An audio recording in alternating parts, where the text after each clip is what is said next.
मैं उनसे प्यार नहीं करती, मेरे रोम रोम में बसी हैं, क्योंकि तुम पास बैठी हो तो तुम देख सकती हो, उनका नाम लेते ही मेरे रोंगटे खड़े होने लगते हैं। मेरी हर सांस में वो हैं, सांसों की माला पे सिमरू मैं माँ का नाम। देखो, सिद्ध पीठ क्या होते हैं तमन्ना, जिन मंदिरों में या तो भगवान स्वयं प्रकट हुए हों या किसी साधु संत ने वहां सिद्धि प्राप्त की हो या वहां पर बैठकर तपस्या की हो, उसे सिद्ध पीठ कहते हैं। और वहां जाने से आपकी हर इच्छा पूर्ण होती है, लेकिन वहां आप खुद चले जाओ, ऐसी किसी की बिसात नहीं, और शब्द में कहूं तो औकात नहीं। उसका बुलावा आएगा तभी आप वहां जाएंगे, उसके बुलावे के बिना आपके इरादे बार बार बनते हैं और बन बन के टूट जाते हैं, लेकिन वहां वही जाते हैं जिन्हें वह स्वयं बुलाते हैं। तो क्या ये जैसे हमारे, जैसा आपने कहा कि सिद्धपीठ वो होते हैं जहाँ पर किसी ने सिद्धि प्राप्त की हो, है ना, या देवी या देवता स्वयं देवी देवता प्रकट हुए हों। बिल्कुल। और भारत को वैसे भी देवभूमि कहा जाता है। जी। तो क्या वहाँ पर मन्नत मांगने से या फिर उसका ज्यादा प्रभाव होता है बाकी अगर मंदिरों में हम जाते हैं? बाकी मंदिरों को अगर सिद्धपीठ से आप कंपेयर करती हैं तमन्ना, तो मैं आपको पहली बात तो ये बोलूंगी कि सिद्धपीठ से मन्नत मांगने के लिए वहां जाने की जरूरत ही नहीं है। अपने घर में बैठकर ही हाथ जोड़कर उनको अगर ये बोल दें कि ये प्रभु अपनी दया कृपा हम पर दिखाएं, हमारी इच्छा पूर्ण कर दें, हम आएंगे, मैं बच्चों को लेकर आऊंगी, तो ये आपकी इच्छा पूर्ण हो जाती है। लेकिन एक सिद्ध पीठ में और एक आम मंदिर में जो सामाजिक तौर पर बना है, उसमें बहुत फर्क होता है।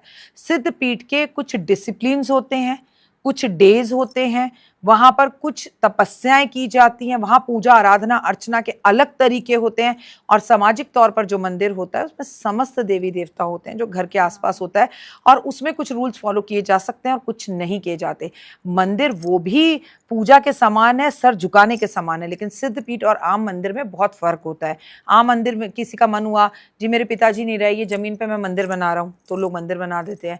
जी ये सोसाइटी बनी है, अब सोसाइटी में लोग कहाँ जाएंगे, जी चलो मंदिर बना देता हूँ, तो ना ये एक हल्का सा हवन किया, आपने शिलान्यास रखा और बन गया मंदिर। लेकिन जो सिद्ध पीठ होते हैं ना, कई तो स्वभू होते हैं, खुद बने हुए होते हैं, और वहां पर कई बड़े चमत्कार लोगों ने देखे होते हैं, कई ऐसे ऐसे चमत्कारों की कहानियां वहां की होती हैं, और वो पूरी दुनिया के अंदर फेमस होते हैं और कई साल पुराने होते हैं, आज एक दो साल में बने नहीं होते। ये सबसे बड़ा फर्क होता है। तो क्या शक्तिपीठ और सिद्धपीठ एक ही है? शक्तिपीठ जहाँ शक्ति यानी देवी की पूजा हो, और सिद्धपीठ पुरुष का भी हो सकता है। अगर मैं भारत की बात करूं, भारत में इतने सारे सिद्धपीठ हैं, शक्तिपीठ हैं, सबसे ज़्यादा महत्व किसका माना जाता है? देखिए, हर शक्तिपीठ जो होगा उसका महत्व होगा, लेकिन आप किसके साथ रमे हुए हैं। अब हम अगर त्रिशला जी की बात करें तो आपने उन्हें कामाख्या जाते हुए देखा होगा। उनके लिए इस पूरी दुनिया के अंदर सबसे बड़ा जो सिद्ध पीठ है वो कामाख्या ही है। उन्होंने अपने जीवन में जो भी कुछ पाया कामाख्या धाम से ही पाया, तो वो कहेंगे मेरे लिए कामाख्या है। लेकिन वहीं आप किसी बंगाली से बात करें और आप कहें काली माँ का, तो काली घाट कलकत्ता, मुझे तो वहीं से सब कुछ मिला है। अगर आप मुझसे बात करें तो मैं कहूंगी वैष्णो देवी, मुझे तो वहीं से सब कुछ मिला है। तो ये कहना कौन सा बड़ा कौन सा छोटा है तो अतिशयोक्ति होगी, लेकिन कौन किसके साथ रमा है, और ये भी आपके कर्माज हैं। ऐसा क्यों है कि कोई शिव का भक्त है, कोई माँ का भक्त है, कोई साईं बाबा का भक्त है, कोई कृष्ण का भक्त है, कोई हर महीने वृंदावन जाता है, कोई हर महीने वैष्णो देवी जाता है, कोई हर महीने भंडारा करता है, सब अलग अलग क्यों है? तो ये भी हमारे कार्मिक कर्माज है कि भगवान ने किसको कौन सी भक्ति दी है। सबको सबकी भक्ति नहीं मिलती।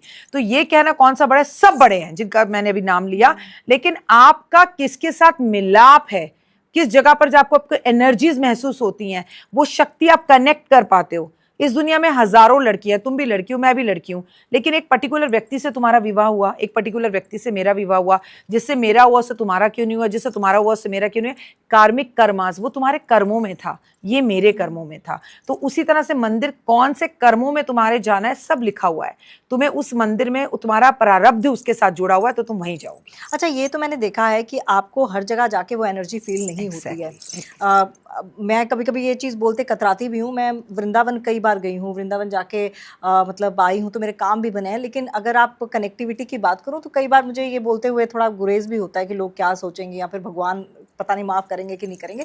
लेकिन हाँ, वो कनेक्शन मुझे फील नहीं होता है। अगर मैं बनारस चली जाऊँ, वहाँ ज़्यादा होता है, मतलब शिव जी के सामने ज़्यादा होता है, वैष्णो देवी में भी मन लग जाता है। तो क्या क्या कैसे, मतलब कैसे ये ऊर्जा महसूस होती है? ये तो आपका अपना पर्सनल, देखो आपका जो आप लोग मुझसे पूछते हैं ना बिना कुंडली दिखाए, आप हमें बता सकती हैं कि हमारे लिए कौन से गॉड अच्छे हैं, हमारा प्रारब्ध किस भगवान के साथ जुड़ा है, आप हमें बता सकते हैं हमारे ईस्ट कौन है बिना कुंडली देखे। तो मैं आज आपको बता देती हूँ तमन्ना, आपके पॉडकास्ट में जिस भी भगवान को देखकर, जैसे तुम माता रानी बोलो मेरे रोंगटे खड़े हो जाएंगे, मैं माँ का भजन सुनूंगी आंखों से आंसू आने लगेंगे, मैं उनकी बात सुनूंगी तो मेरा उसका कनेक्शन है, ये हमारा कार्मिक अकाउंट है जो दोनों एक दूसरे के, उसकी भक्ति उसने मुझे दी है। आपका महादेव के साथ जुड़ा है तो आपका चंद्रमा आपको महादेव की तरफ लेकर जाता है। अच्छा, जो वृंदावन जाता है उसका शुक्र उनसे जुड़ा है क्योंकि वो बहुत रोमांटिक थे, बहुत नटखट थे। और देखो कृष्ण के भी कई रूप हैं, एक उन्हें राधा के साथ पूजा जाता है, उन्हें वृंदावन के रूप में पूजा जाता है, एक उन्हें लड्डू गोपाल और बच्चे के रूप में हम माई बन जाते हैं उनकी, है ना। तो उनके तो छलिया है, कई रूप है उनके। तो इसी तरह से जिस भगवान का नाम लेकर, जिसका भजन सुनकर, या तुम्हें पता चले कि शाम भजन हो रहे हैं और फिर दुनिया का कोई भी काम हो, तुम कहो नहीं मुझे तो राखी जी ने शाम भजन में बुलाया, मैं जरूर जाऊंगी। जैसे मुझे अगर मेरा दुश्मन भी ये कह दे ना माता की चौकी है उसके घर में और मुझे पता चल जाए मुझे बुलाया, भैया मेरी दुश्मनी तुझसे बाद में, मैं पहले चौकी पे जरूर आऊंगी, मुझे छोड़ा ही नहीं जाता। ये इतनी हिम्मत और जरूरत हो गई मेरी, मुझे माँ ने इन्विटेशन भेजा और मैं नहीं जा रही चौकी में, तो मैं जरूर जाऊंगी। तो ये कनेक्टिविटी हर इंसान फील करता है। अब जैसे आपको जहां जाकर अच्छा लगता है, एग्जैक्टली बेटा आपको वहीं जाना चाहिए, क्योंकि मोक्ष वहीं मिलेगा, प्यार वहीं मिलेगा, और सबसे बड़ी बात जो हम सब ढूंढ रहे हैं आजकल, शांति, वो वहीं मिलेगी। अच्छा, नवरात्रि के दौरान अगर बात करूं इन शक्ति पीठों की, तो क्या उसकी ऊर्जा अलग हो जाती है और ज़्यादा एक्टिव हो जाती है? अरे तुम नवरात्रि में शक्तिपीठों की बात पर क्यों जा रही हो, अपने घर में ही देख लो ना, क्या ऊर्जा होती है। आपके घर के बगल के घर में, ऊपर के घर में, दाएं के घर में, बाएं के घर में, हर घर में माँ के शंख बज रहे हैं, माँ की अखंड ज्योत जल रही है, कहीं कीर्तन हो रहा है, कहीं औरतें सज सवर कर जा रही हैं, मंदिरों के बाहर कीर्तन हो रहा है। हर एक घर के मंदिर में, हर एक जगह पर वो शक्ति महसूस होती है कि जो आपको बता नहीं सकती मैं। और अगर आप शक्तिपीठ की कहें तो मैं आपसे कहूंगी कि ब्रह्मांड की सबसे ज्यादा एनर्जीज इस वक्त कामाख्या में, कालीघाट में, वैष्णो देवी में, हाँ इन शक्तिपीठों में इस वक्त ज्यादा शक्ति होती है। तो इस दौरान अगर कोई जाता है और कोई भी मन्नत मांगता है तो पूर्ण होगी? जा ही नहीं सकता, हाँ, जब तक उसका बुलावा आए जा ही नहीं सकता। मेरा त्रिशला जी के साथ कामाख्या जाने का 4 बार प्रोग्राम बना, मैं यहाँ रह गई, वो चली गई।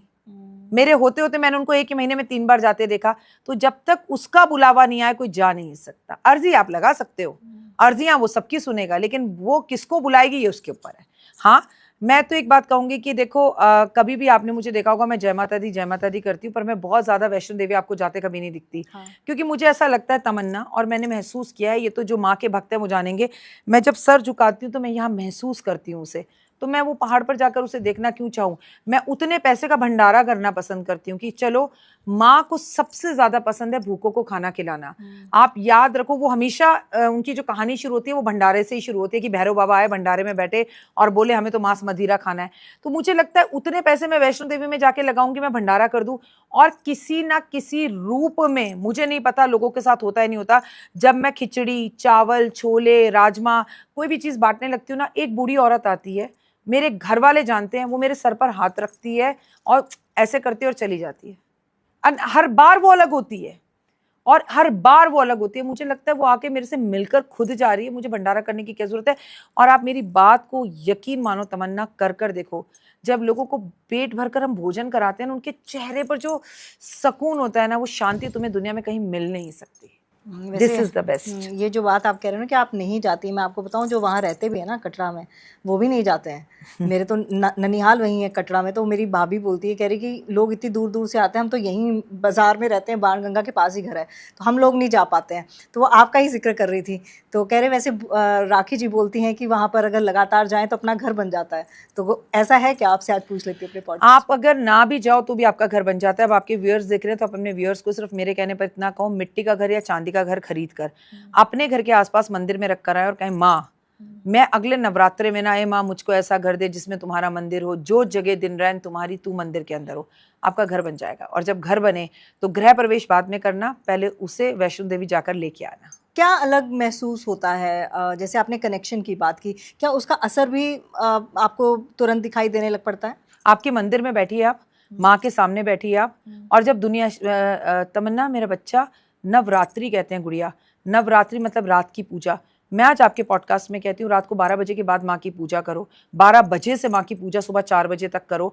अपने इस मंदिर में नहा धोकर लाल रंग के कपड़े, लाल आसन पर बैठकर घी की जोत जलाओ, सुंदर दीप घी भरकर करूँ आज तैयार, ज्ञान उजाला माँ करो मेटो मोह अंधकार, चंद्र सूर्य की रोशनी चमके चमन अखंड, सब में व्यापक तेज है ज्वाला का प्रचंड, ए ज्वाला जगजननी तेरी मेरी रक्षा करो हमेशा, दूर करो माँ अंबिके मेरे सभी कलेशा, श्रद्धा और विश्वास से तेरी जोत जगाऊं, तेरा ही आसरा तेरे ही गुण गाऊं। ऐसे जोत जलाइए माँ के सामने, जो चाहिए, जो कनेक्टिविटी चाहिए वहीं मिलेगी। आप ना मुझसे ये पूछो, क्या माँ नवरात्रों में हमारे पास होती है, इसका संकेत है। मैंने यूट्यूब पर लोगों को बोला आप ये करो, और प्लीज तमन्ना वो रील जाकर देखो, लोगों ने कमेंट करा कि हाँ आप माँ से कहो माँ मैं